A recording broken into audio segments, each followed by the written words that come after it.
Hey warriors, welcome to Empowerment and Illness. I am Gwen, your host. Some of the hardest days aren't the days you're completely down. They're the days you're upright, showing up, doing your best, and still feeling like your life is held together with tape. You're not falling apart because you're weak.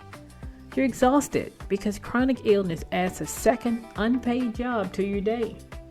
And that unpaid job has a schedule. Symptoms flares, medication timing matters. Appointments don't politely land on weekends. Your body doesn't care that a meeting ran long, and it definitely doesn't care that you already asked for time off last month.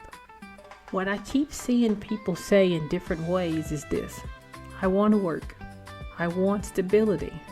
I want to contribute. But the way work is structured doesn't leave room for the reality of my health. That's not a character flaw.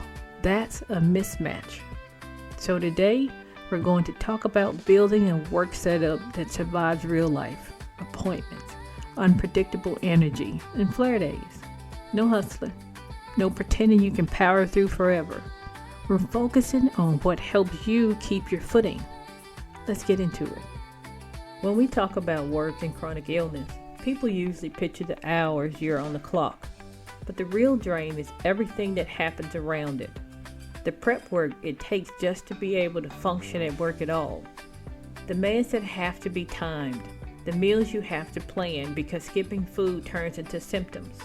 The sleep you try to protect like it's a fragile resource because it is. Then there's the invisible administration of staying alive, refills, prior authorization, phone calls, portal messages, tracking symptoms so you can explain them later. Trying to remember what your doctor said while you're already thinking about how you're going to make it back in time for that meeting. And none of that is counted as productivity in the workplace. Nobody gives you credit for the hour you spent fighting for an appointment slot.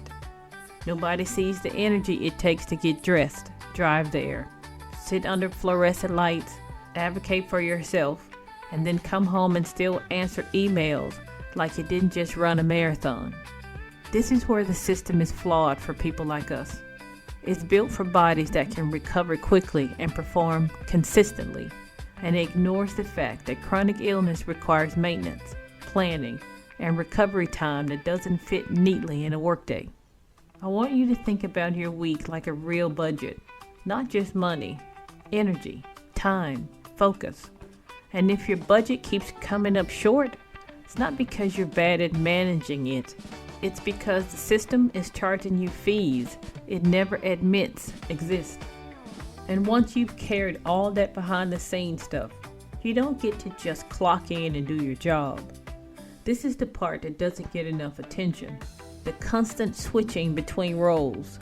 In 1 hour, you might be an employee answering emails, a patient scheduling referrals, a researcher reading lab results, and a person trying to eat something decent. That's a lot of identity shifts in a short window. Then there's the emotional switching. You go from, I got this, to, what if I lose my job, in 10 minutes because your body changed the plan. That isn't drama. That's your nervous system doing math all day long. A lot of people talk about work accommodations like it's one brave conversation, and then everything is solved. But what I'm hearing online is that the grind is ongoing. New managers, new policies, new flare patterns, and the same fear that you've been labeled difficult. And here's where I want to put the blame where it belongs. The system is flawed for people like us.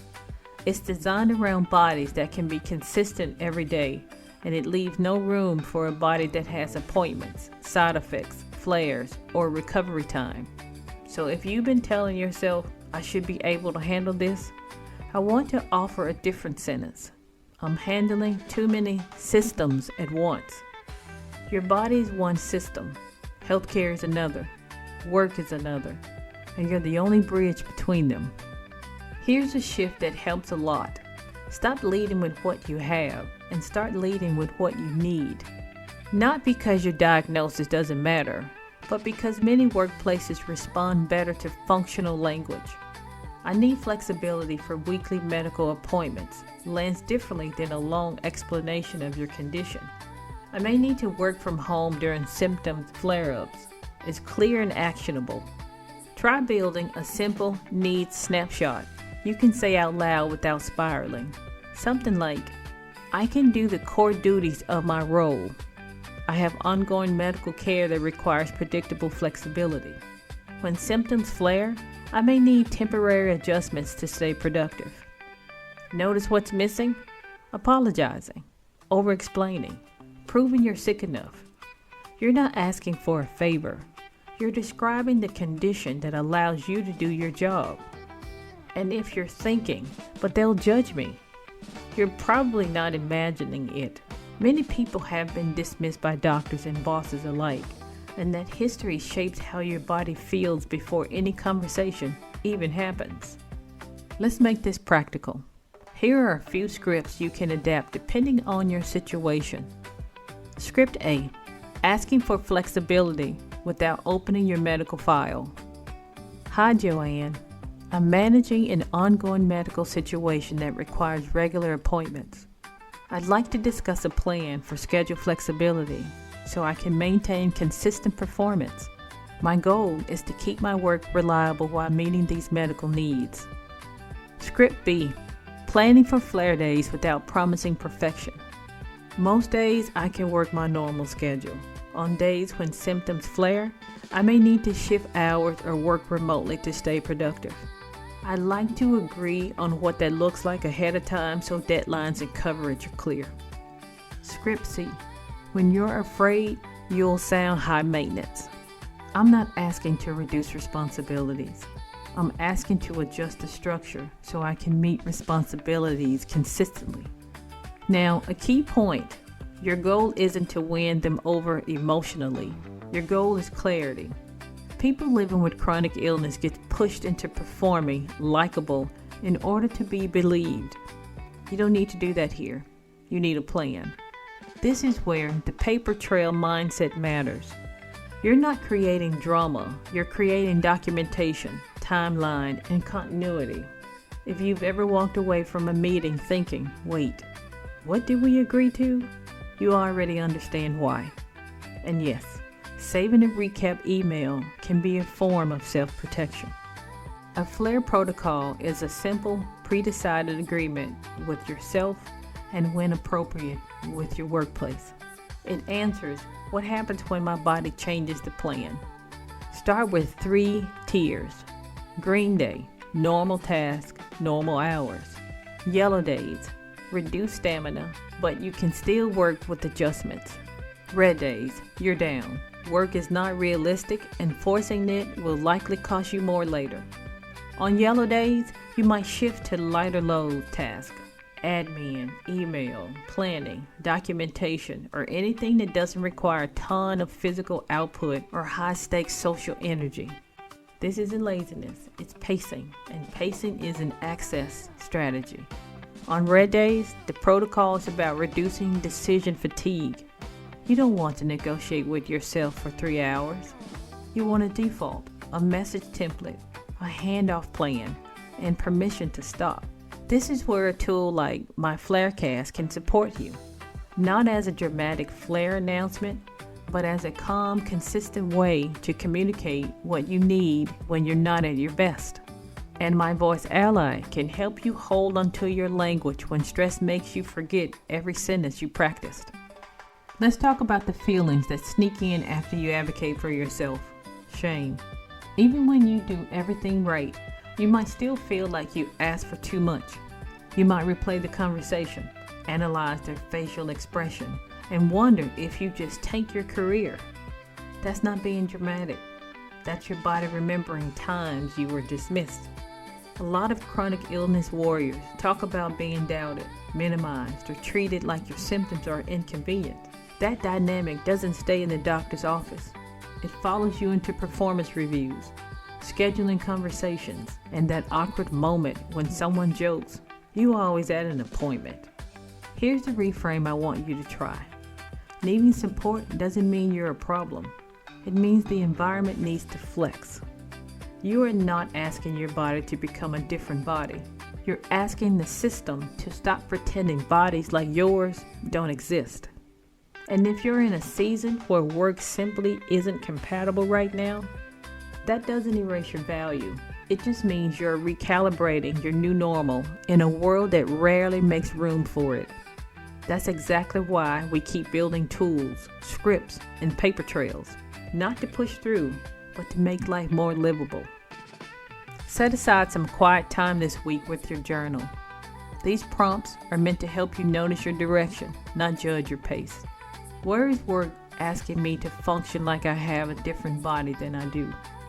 What's the difference between what I can do and what I can do consistently? What are my early signs of a yellow day? And what helps me keep it from becoming a red day? What is my simplest 2 to 3 sentence need snapshot that focuses on function, not diagnosis? Where do I need a stronger paper trail so I'm not relying on memory when I'm exhausted? And now, a word from our sponsor. This episode is brought to you by Empowerment in Illness. Empowerment in Illness is a supportive ecosystem created for warriors living with chronic illness who wants clarity, organization, and confidence as they navigate their journey. From advocacy tools to educational resources, everything is designed to help you feel prepared instead of overwhelmed. Visit empowermentinillness.com to explore tools like My Voice Ally and My Flarecast, designed to help you track symptoms, organize appointments, and speak up with confidence. You will also find the Paper Trail Medical Binder, the Empowered from the Start workbook, and guided journals that support reflection, planning, and peace of mind.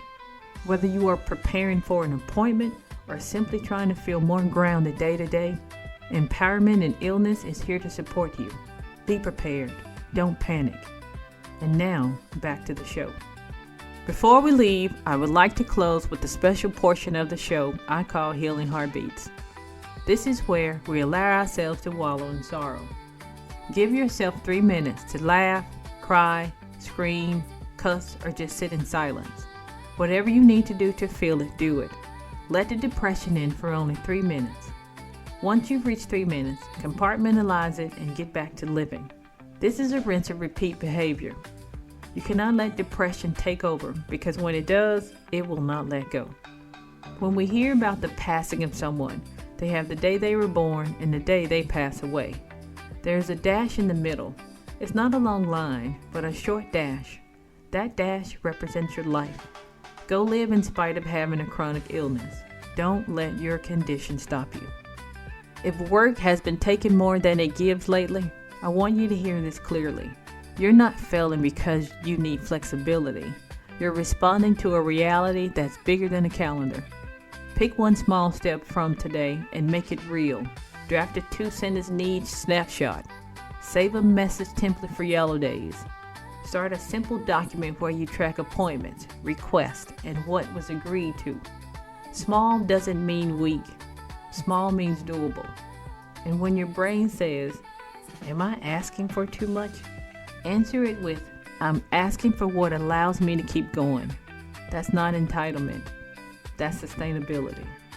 Remember, you have the strength, the heart, and the support to continue your journey. Be safe.